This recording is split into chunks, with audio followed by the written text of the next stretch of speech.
আমরা ভালো আছি। এখন আমি চাপা শুটকি ভর্তা করবো পাটার বাইটা। এটাতে কি কি লাগবে? এটা লাগবে কাঁচামরিচ ভাজা নিব, তারপরে পেঁয়াজ রসুন লাগবো, আর চাপা শুটকি বাতাসি চাপা শুটকি যেটা এটা বাতাসি মাছের চাপা শুটকি যেটা এটা সাগরের। আচ্ছা, এখন আমি কাঁচামরিচটা ভাজা নিব।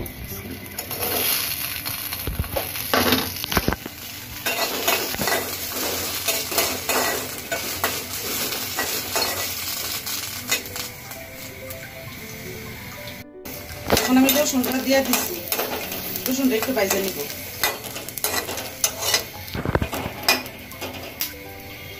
তারপরে এখানে আর কি দিতে হবে?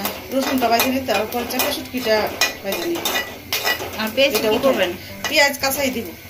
পেঁয়াজ কাঁচাই? হ্যাঁ, কি আমরা কিশোরগঞ্জের মানুষ তো চাপা শুটকি পেঁয়াজ কাঁচাই দেয়।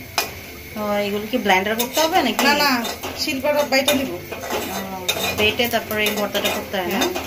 এই যে দেখেন ভাজা হয়ে গেছে, এই যে রসুন ভাজা হয়ে গেছে, আমার কাঁচামরিচ ভাজা হয়ে গেছে। এটা ঢেলে নিব।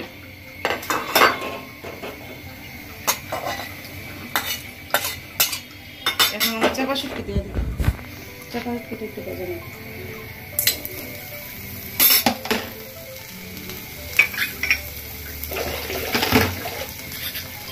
আমরা যেহেতু পাতা নাই, কোনো গাছের পাতা নাই, সেজন্য আমরা করবো, মনে করেন যে মিষ্টি লাউয়ের পাতা বা পাতা দিয়া করে পাইছে। এখন কি পানি দিয়ে দিবেন? হালকা একটু পানি দিচ্ছি, সিদ্ধ হইতো না, সিদ্ধ দেওয়ার জন্য পানি দিতে হয়। হ্যাঁ, হালকা চুলাটা আঁচটা কমাই দিবেন, তারপরে এটা কি ভর্তা লবণ দিতে হয় না? না, লবণ দিব বাটার সময়।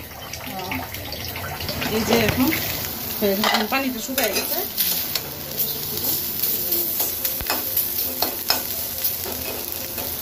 পানিটা শুকাই গেছে, এখন কি করবেন?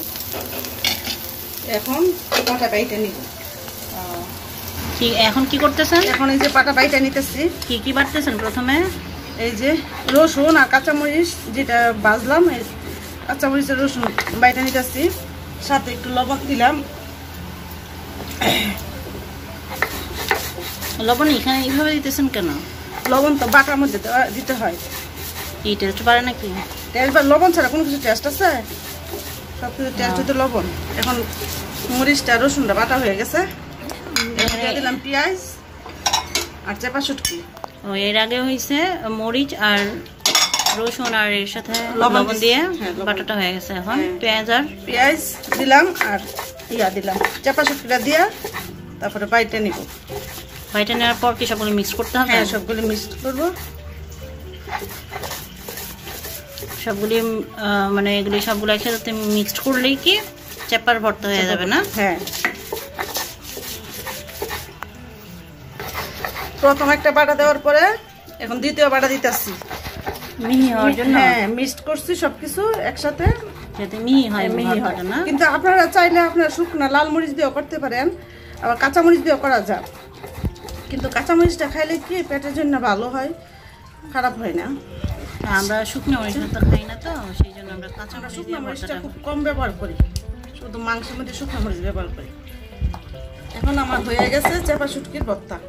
এই তো মিহি হয়ে গেছে, দেখেন ভর্তাটা মিহি হয়ে গেছে, যাতে কাটা কুটা না থাকে, না বাজে। দেখছেন, কাটা থাকলে তো আবার খাওয়া যায় না। খাওয়া যায় না। হ্যাঁ, ভর্তাটা মিহি হলে ভাতের সাথে একদম মিক্সড হয়ে যায়। যেটা কিন্তু আপনারা রসুন খেলে রসুন দিতে পারেন, রসুন না দিলে হয়, কিন্তু রসুনটা আমি খাই তো, আমার কাছে ভালো লাগে রসুনটা বাইতে দিলে, সেন্টটা ভালো আসে।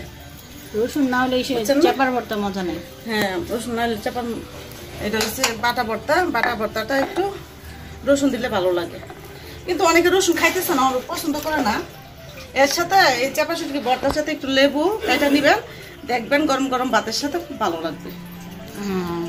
আসসালামু আলাইকুম আপুরা ভাইয়ারা, আপনারা ভালো থাকেন, আপনারা ট্রাই করে দেখেন।